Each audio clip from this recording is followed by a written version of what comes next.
नमस्कार, जनतंत्र टीवी देख रहे हैं आप। मैं हूं आपके साथ कोमल गंगवार। आज उत्तराखंड के मुख्यमंत्री पुष्कर सिंह धामी के दिल्ली दौरे का दूसरा दिन है। मुख्यमंत्री पुष्कर सिंह धामी का केंद्रीय मंत्रियों से मिलने का कार्यक्रम है। वहीं आपको बता दें कि सीएम ने नई दिल्ली में केंद्रीय रक्षा मंत्री राजनाथ सिंह से शिष्टाचार भेंट की, जिसके दौरान केंद्रीय मंत्री से सामरिक महत्व को देखते हुए Tanakpur Bageshwar rail line broad gauge की स्वीकृति के लिए रक्षा मंत्रालय के स्तर से भी संस्तुति करने की अपील की गई। और आपको बता दें कि सीएम धामी ने नई दिल्ली में केंद्रीय जल शक्ति मंत्री गजेंद्र सिंह शेखावत से भी शिष्टाचार भेंट की है। मुख्यमंत्री लखवाड़ बहुउद्देशीय परियोजना की भारत सरकार से वित्तीय स्वीकृति देने और किसाऊ परियोजना का संशोधित एएमयू किए जाने की अपील की है। इस पर केंद्रीय जल शक्ति मंत्री ने कहा कि परियोजना के लिए भारत सरकार से जल्द वित्तीय स्वीकृति दी जाएगी। इसी के साथ सीएम धामी ने राष्ट्रीय सुरक्षा सलाहकार अजीत डोभाल, केंद्रीय मंत्री अजय भट्ट, राज्यसभा सांसद अनिल बलूनी, महाराष्ट्र के राज्यपाल भगत सिंह कोश्यारी से भी मुलाकात की है।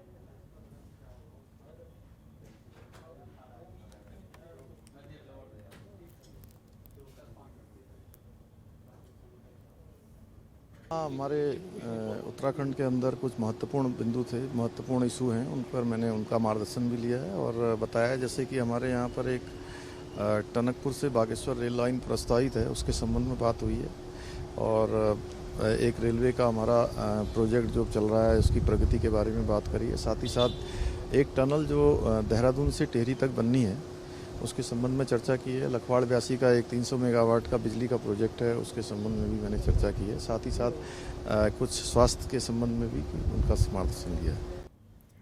और वहीं टिहरी में जिला उद्योग केंद्र नरेंद्र नगर में राष्ट्रीय उद्यमिता में लघु व्यवसाय विकास संस्थान की ओर से 3 साप्ताहिक उद्यमिता विकास कार्यक्रम का शुभारंभ हुआ, जिसमें मुख्य अतिथि के रूप में क्षेत्रीय युवा कल्याण अधिकारी सुरेश गुसाई शामिल हुए। कार्यक्रम में मुख्य अतिथि के तौर पर सुरेश गुसाई ने कहा कि उद्यमिता के क्षेत्र में महिलाओं के लिए अपार संभावनाएं हैं और वर्तमान समय में कोरोना काल को देखते हुए महिलाएं इसमें बढ़ चढ़कर हिस्सा ले रही, ताकि स्वरोजगार को बढ़ावा मिले, जिससे आर्थिक रूप से कमजोर वर्ग की महिलाएं आत्मनिर्भर बन सके। वहीं धूप और अगरबत्ती उद्योग के निदेशक संजय बहुगुणा ने बताया कि 3 साप्ताहिक प्रशिक्षण कार्यक्रम में प्रशिक्षण ले रही महिलाओं को तकनीकी प्रशिक्षण के साथ साथ मार्केटिंग के गुण भी सिखाए जाएंगे, जिससे वो अपने द्वारा बनाए गए सामानों को अच्छे मार्केट में अच्छी तरह से प्रमोट कर सके।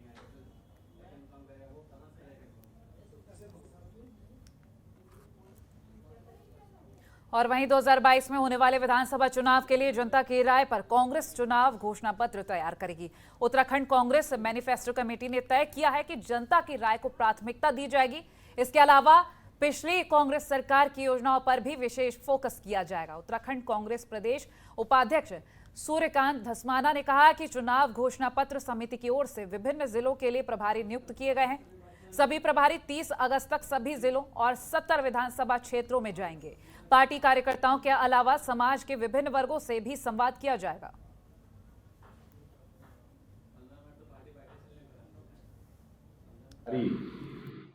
प्रभात जी और हमको और हमारी टीम को दी है, उसके तहत हम लोग इस बार जो चुनाव घोषणा पत्र तैयार कर रहे हैं वो जनता का चुनाव घोषणा पत्र, जनता के द्वारा जनता के लिए, for the people, by the people, of the people.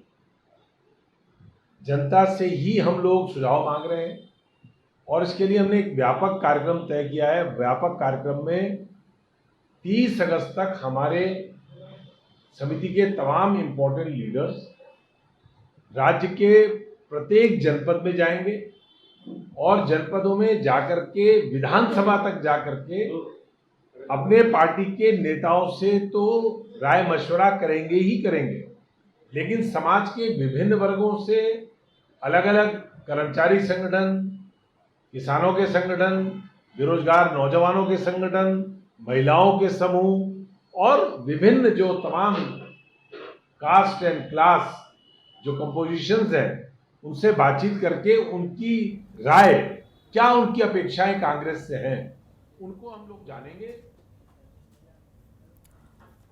भारतीय किसान यूनियन के प्रवक्ता राकेश टिकैत ने उत्तराखंड में मजबूत भू कानून का समर्थन किया है। राकेश टिकैत ने आरोप लगाया है कि बीजेपी सरकार बाहरी लोगों को जमीन बेचकर प्रदेश को बेचने का काम कर रही है। बुधवार को टिकैत देहरादून में मौजूद रहे। यहां उन्होंने मजबूत भू कानून का समर्थन किया। उन्होंने हिमाचल प्रदेश की तर्ज पर प्रदेश में विलेज टूरिज्म पॉलिसी लागू करने की भी मांग की है। वहीं ट्रांसपोर्ट पॉलिसी लागू करते हुए ट्रांसपोर्ट व्यवसाय करने वालों पर सब्सिडी देने की मांग भी की है। उन्होंने चीन बॉर्डर के पास के गांव को अलग जोन बनाने और उनके संरक्षण के लिए अलग नीति बनाने की मांग की। इस दौरान टिकैत ने केंद्र सरकार से नए कृषि कानून वापस लेने की भी मांग की और चेतावनी देते हुए कहा, यदि कानून वापस नहीं लिए जाते हैं तो किसानों का आंदोलन इसी तरह से जारी रहेगा। साथ ही राकेश टिकैत ने कहा कि उत्तराखंड सरकार भी अगर किसानों की मांगों पर कार्रवाई नहीं करती तो आंदोलन के लिए तैयार रहे।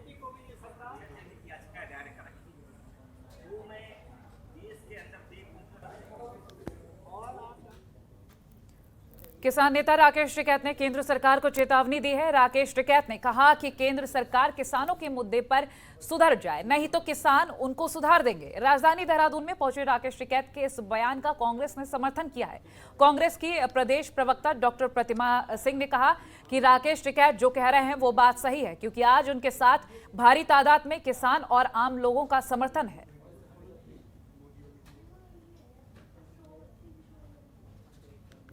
बिल्कुल सही बात कही है टिकैत जी ने। और आपने देखा कि किस तरीके से 8.5 महीने से वो दिल्ली के बॉर्डर पे किस तरीके से किसानों को लेकर एकत्रित होकर के अपने संघर्ष को जारी रखा हुआ है उन्होंने। और वो जो किसान कूच था उसने वेस्ट बंगाल में भारतीय जनता पार्टी की जो असलियत थी वो जनता के सामने लाने की काम किया। तो बिल्कुल वो सही कह रहे हैं कि भाई आप सुधर जाइए, नहीं तो हम आपको सुधार देंगे का मतलब है कि क्योंकि जितनी जनता उनके साथ है, जनता आने वालों चुनाव में आपको ये दिखा देगी कि आप नहीं सुधरे, इसलिए हमने आपको सुधारने का काम किया। और वहीं आगामी उत्तराखंड में होने वाले विधानसभा चुनाव की सरगर्मी तेज हो चुकी है। सभी पार्टी के दल लगातार क्षेत्र का दौरा कर रहे हैं।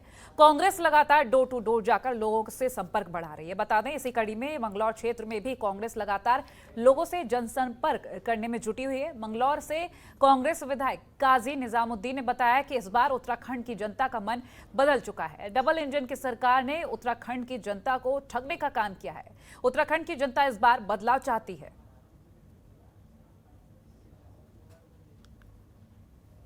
मुद्दों के आधार पर चुनाव लड़ती है और हमारा बेसिक मुद्दा विकास, किसानों की बदहाली जो भारतीय जनता पार्टी ने कर दी, इससे निजात दिलाना। पिछले 4.5 साल में देश में उत्तराखंड में सर्वोच्च बेरोजगारी स्तर इन्होंने पहुंचा दिया। फैक्ट्रियां बंद हुई, जो कांग्रेस के शासनकाल में फैक्ट्रियां लगी थी वो बंद हुई हैं। तो कांग्रेस का एजेंडा है फैक्ट्रियां चालू हों, बेरोजगारी दूर हो, किसानों को उनकी उपज की उचित मूल्य मिले।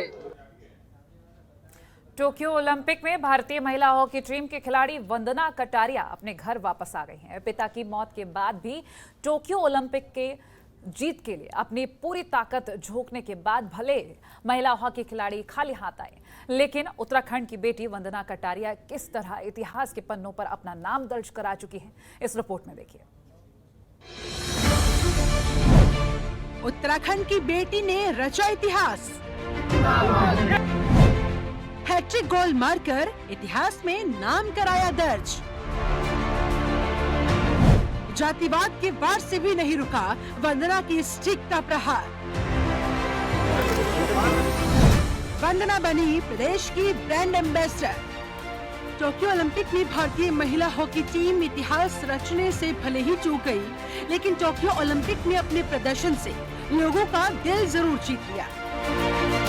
और भारतीय टीम के इस कभी न भूलने वाले प्रदर्शन के पीछे सबसे बड़ा हाथ रहा उत्तराखंड के स्टार प्लेयर वंदना कटारिया का, जिन्होंने न सिर्फ गोल दागे बल्कि कई गोल कराने में मदद भी की। ओलंपिक जैसे बड़े मंच पर भारत की ओर से पहली हैट्रिक करने वाली खिलाड़ी भी बनी। और आज जब वंदना कटारिया अपने घर पहुंची तो गाजे बाजे के साथ उनका जोरदार स्वागत हुआ। जॉलीग्रांट एयरपोर्ट पर वंदना की पलके बिछाए बैठे परिजनों और नेताओं ने उनका जोरदार स्वागत किया, जिसे देखकर वंदना काफी खुश हुई और अपनी खुशी का इजहार भी किया। हाँ जी, बहुत अच्छा लग रहा है। मैंने ऐसे सोचा नहीं था कि इतना ज्यादा मतलब हो पाएगा, लेकिन बहुत अच्छा लग रहा है। उस इससे बहुत हेल्प हुई है हम लोगों की। एक्चुअली हम लोग बिल्कुल टूट चुके थे कि हम बहुत क्लोज थे मेडल के, और ये है कि हमने मैच नहीं जीत पाए, मेडल नहीं जीता है, पर लोगों का इंडिया के अंदर जो है दिल जीता है लोगों का। या एक्चुअली सबकी अपनी अपनी एक जॉब होती है, और हॉकी एक टीम गेम है, तो ये आगे से लेके पीछे तक में सभी का इसमें हाथ होता है, तो ये एक टीम गेम है। अपने पिता की मौत के बाद वंदना पहली बार अपने घर आई है।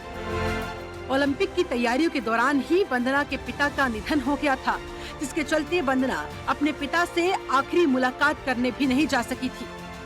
और इसके बाद हरिद्वार की बेटी ने अपने स्टिक से ऐसा प्रहार किया कि हैट्रिक गोल मारकर इतिहास में नाम दर्ज करा लिया। हालांकि इस बीच एक शर्मनाक घटना भी सामने आई, जिसमें कुछ लोगों ने भारतीय टीम के सेमीफाइनल में हारने पर उनके घर के बाहर पटाखे फोड़े और जाति सूचक शब्द कहकर अपमानित किया। लेकिन फिर भी वंदना डरी नहीं, डटी रही और सबसे ज्यादा गोल करने वाले खिलाड़ियों में शामिल हो गई। इतिहास में अपना नाम रचने वाली उत्तराखंड की बेटी को मुख्यमंत्री पुष्कर सिंह धामी ने 25 लाख रुपए देने की भी घोषणा की है। टोक्यो ओलंपिक में इतिहास रचने वाली भारतीय महिला हॉकी टीम की खिलाड़ी वंदना कटारिया को बेटी बचाओ बेटी पढ़ाओ अभियान की उत्तराखंड की ब्रांड एम्बेसडर भी बनाया गया। साथ ही वंदना ने भी अपने प्रदर्शन से साबित कर दिया कि मुद्दई लाख बुरा चाहे तो क्या होता है, वही होता है जो मंजूर खुदा होता है। इसी के साथ वंदना ने तमाम विरोधियों को अपनी हॉकी स्टिक से ऐसा जवाब दिया जिसे वो भुलाए नहीं भूलेंगे। ब्यूरो रिपोर्ट, जनतंत्र टीवी। देवस्थानम बोर्ड का मामला लगातार बढ़ता जा रहा है। इस विवाद में रोज नए अध्याय जुड़ रहे हैं। हक हकूकदार तीर्थ पुरोहित लगातार सरकार का विरोध कर रहे हैं और सरकार के खिलाफ नारेबाजी कर रहे हैं। साथ ही रोज तीर्थ पुरोहित बीजेपी से इस्तीफा भी दे रहे हैं। उनका कहना है कि सरकार या तो देवस्थानम भंग करे, नहीं तो सरकार को जाना होगा। वहीं कांग्रेस भी देवस्थानम बोर्ड को लेकर लगातार आक्रामक है। कांग्रेस पहले ही साफ कर चुकी है कि अगर देवस्थानम बोर्ड भंग नहीं किया गया तो ये सरकार का आखिरी फैसला होगा।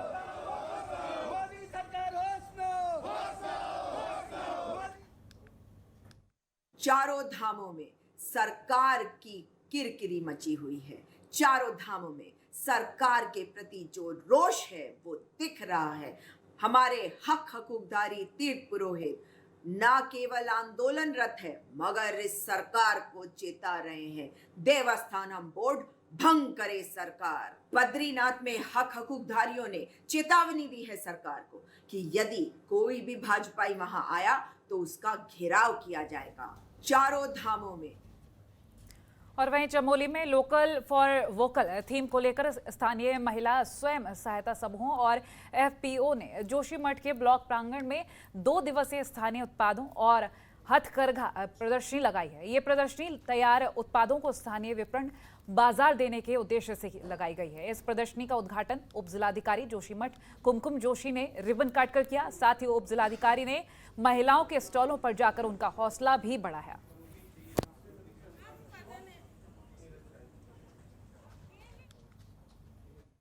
नाबार्ड तो बहुत कई वर्षों से यहाँ की महिलाओं और वीवर्स के साथ जुड़ा हुआ है।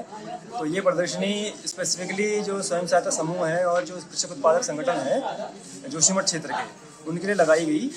तो आपको पता है 7 तारीख को विश्व हथकरघा दिवस था। तो 12 तारीख को उत्तराखंड में भी नाबार्ड द्वारा मंत्री जी की अध्यक्षता में एक मीटिंग रखी गई है। उससे पहले यहाँ पे एक शुरुआत की गई कि यहाँ के लोग अपने लोकल माल को, जो टूरिस्ट हैं और जो लोकल लोग हैं, उनको बेच पाए। खबरों के निष्पक्ष विश्लेषण के लिए सब्सक्राइब करें Jantantra TV and press the bell icon. Never miss any update.